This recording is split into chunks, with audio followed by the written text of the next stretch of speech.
They are a forgotten piece to the puzzle. For every teen mom struggling to adapt to life with a baby, there is also a teen dad. These young men are often portrayed as deadbeats, We can just go to court. irresponsible, and absent parents.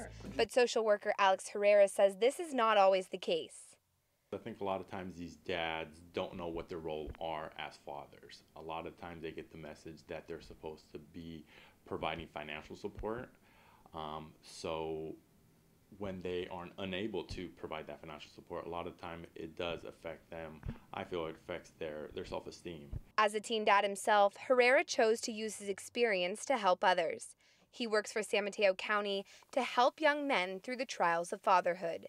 One of these trials is keeping dads in school. I think the challenges are that they're kind of living more in the moment. They don't see the long-term, they don't see later on down the road. So right now what they're trying to see is how can I get by right now? They're kind of more in a survival mode.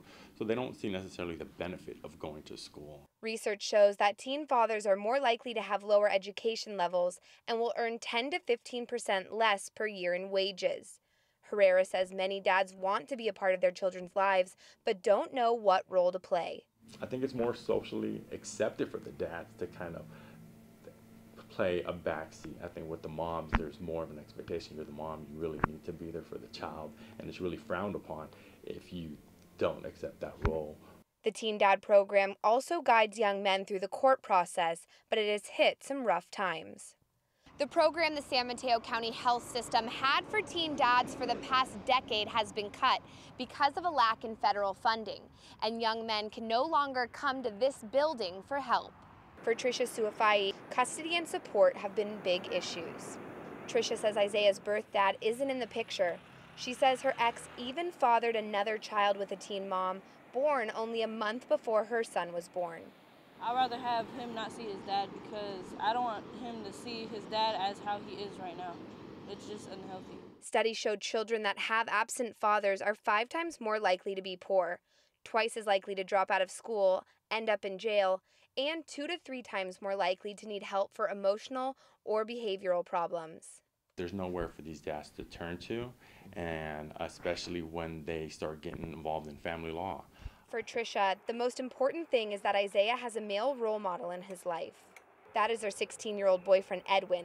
He has stepped into the role of dad, and Tricia says he does his best to support both of them. Yeah, whenever I go to practice, he watches him. Whenever he needs diapers, he tries his best to get him. Unlike his real dad, he doesn't even try.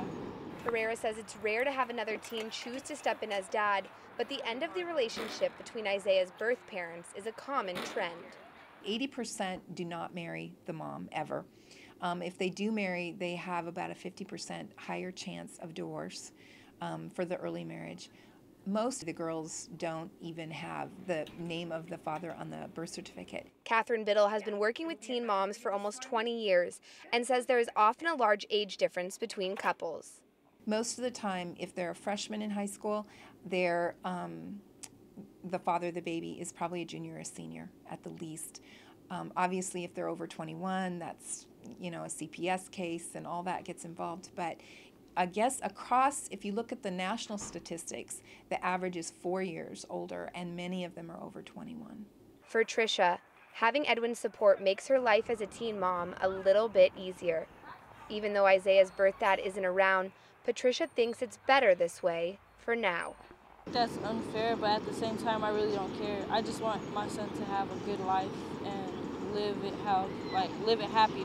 Coming up tomorrow in our last report, we'll look at cuts teen pregnancy programs are facing and how these cuts may affect the number of teens becoming parents.